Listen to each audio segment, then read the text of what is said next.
New tonight, a new bill up for debate this legislative session would adjust the time that Kansans can vote. Fox 43 News reporter Alyssa Storm has initial reaction from lawmakers and voting activists about the possible pros and cons.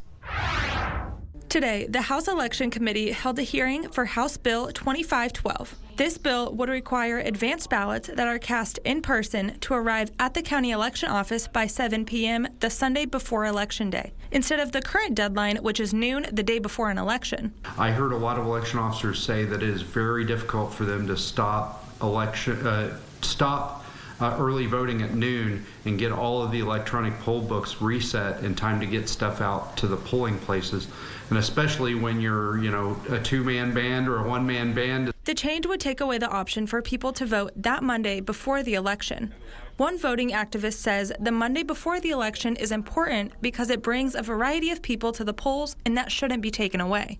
And it's such a disadvantage for voters that live in counties that don't provide any evening or weekend early voting opportunities. One representative tells us she worries that this bill in its current form wouldn't give counties enough time to educate the voters on this big change during a big election year, while another says it would better streamline the process. One of my concerns today was that you put something in a presidential election and you've changed the dates of early voting and you've changed the dates of when the last ballot gets in.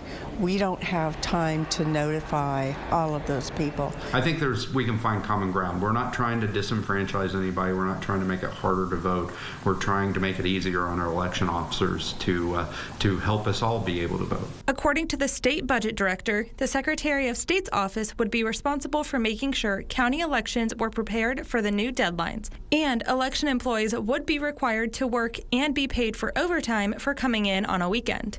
The cost of these charges are estimated to range from a few $100s to several $1,000s per county. Alyssa Storm, Fox 43 News.